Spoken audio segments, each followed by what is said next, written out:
Hari Ibu bukanlah Mother's Day.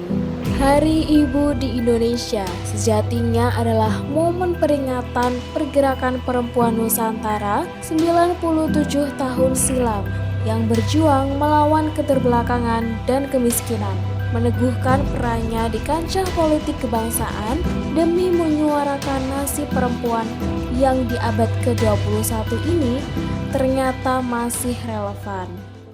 Perjuangan kaum perempuan Indonesia pada tataran baru masih dihadapkan pada persoalan diskriminasi dan kekerasan terhadap perempuan. Maka, peringatan Hari Ibu ini kiranya harus menjadi momentum untuk membangkitkan kesadaran seluruh pemangku kepentingan tentang pentingnya menghapus diskriminasi dan kekerasan terhadap perempuan, memberikan perlindungan kepada perempuan dan anak, sekaligus membuka kesempatan yang luas kepada perempuan untuk berkarya agar lebih berdaya dan mandiri. Adalah Eka Yuniarti, salah satu guru di SLB Negeri Slawi yang memilih mendedikasikan dirinya mendidik anak-anak berkebutuhan khusus, mencurahkan perhatian, keilmuan dan kasih sayang kepada anak didiknya agar kelak mereka mampu tumbuh mandiri dan terhindar dari perlakuan diskriminasi. Kalau kesabaran, menurut saya semua orang pasti punya kesabaran ya Mbak. Tapi kalau di sini malah lebih melatih untuk lebih sabar gitu. Butuh keikhlasan juga, butuh semuanya dari hati.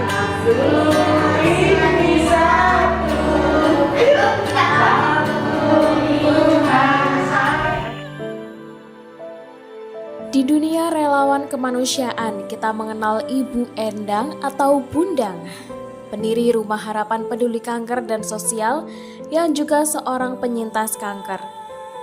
Latar belakang pekerjaan sebelumnya dalam melayani pasien di fasilitas kesehatan dan mewujudkan rasa syukurnya sebagai penyintas kanker, Bundang mendedikasikan dirinya mendampingi perempuan penderita kanker di Kabupaten Tegal. Dulu pernah mengidap kanker, dari situ saya mencari teman. Akhirnya mendirikan satu perkumpulan namanya Rumah Harapan. Di situ banyak berkumpul teman-teman yang penyintas kanker. Saya juga pernah bekerja di RSUD di ruang yang menangani ODGJ. Jadi saya sekalian juga di situ Rumah Harapan Peduli Kanker dan Sosial. Program di Rumah Harapan itu pilih-pilih namanya.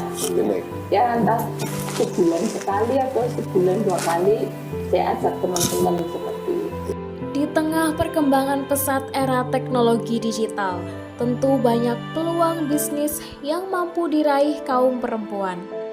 Alih-alih memanfaatkannya untuk menjalankan bisnis usaha mikro atau kecil pada umumnya, Lizatun Istiqomah justru merintis perusahaan agensi digital marketing Vodeko dengan memperkerjakan puluhan karyawan generasi Z-nya.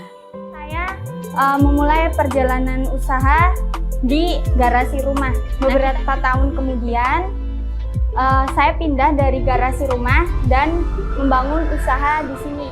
Dulu saya ingin menunjukkan bahwa perempuan itu bisa jadi yang terbaik. Jadi nggak ada salahnya nih perempuan ini memimpin gitu, baik di bidang usaha maupun di bidang pemerintahan seperti itu. Saat ini, tidak banyak pelaku usaha perempuan yang menekuni profesi sebagai pembatik tulis.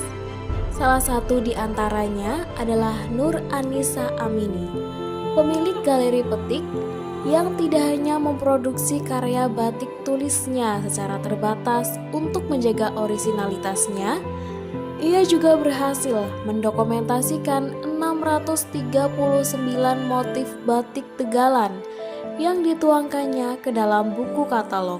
Produk Galeri Petik sendiri putar karya seni yaitu batik tulis. Kain batik yang ada di Galeri Petik yang stoknya itu tuh paling untuk yang motif yang sama, warna yang sama maksimal ada 2. Petik sangat berharap batik itu menjadi bagian dari masyarakat.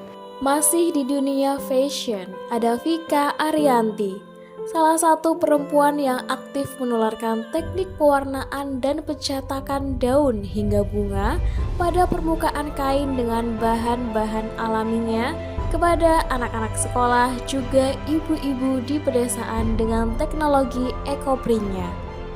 Lewat galeri Shanum Ekoprintnya, sudah puluhan institusi pendidikan hingga lembaga sosial kemasyarakatan mendapatkan pelatihan pembuatan ekoprint, hingga akhirnya tumbuh pelaku usaha ekoprint lainnya di Kabupaten Tegal. Ekoprint adalah ekologi print. Awalnya itu iseng sebetulnya, iseng baca buku dan tertarik. Memang saya jiwanya craft. Untuk harapan pastinya untuk kita semua harapannya sama. Kita perlu disupport nih oleh pemerintah secara langsung ya. Artinya ketika ada pameran, fasilitas lainnya. Misalkan kita kekurangan apa ya Mbak, bahan butuh apa segala macam, itu lebih bisa diperhatikan oleh pemerintah.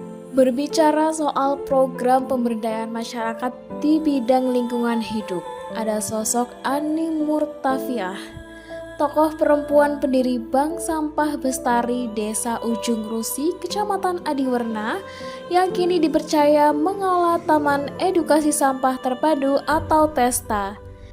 Di tengah persoalan sampah yang kian kompleks, tak menyurutkan niatnya untuk terus mengedukasi warga hingga lembaga kemasyarakatan dalam mengelola sampahnya berbasis komunitas.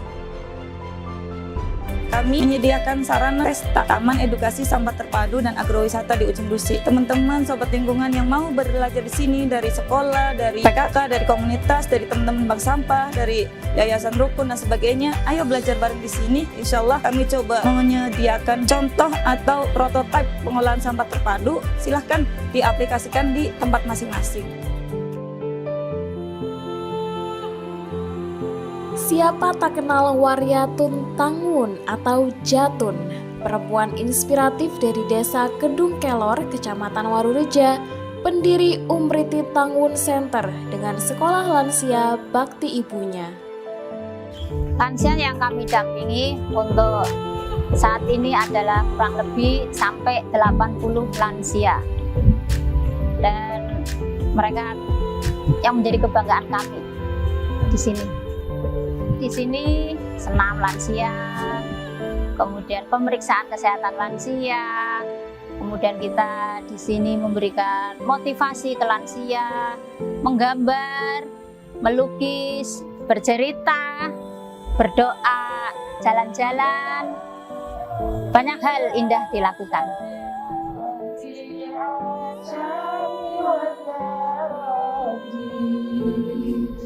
Kami ingin memberikan yang terbaik, terutama untuk kaum lansia, karena bagaimanapun beliau-beliau ini adalah manusia-manusia kuat. Dan upaya dari kita menyediakan kain kafan beserta perlengkapan perawatan jenazah. Semoga ini pun bisa memberikan makna baik untuk lansia-lansia di Kedung Kelor. Mereka adalah sedikit di antara banyak perempuan-perempuan hebat dan tangguh di Kabupaten Tegal dengan beragam profesi, dedikasi, dan juga karya nyatanya. Selamat Hari Ibu, perempuan berdaya, perempuan berkarya.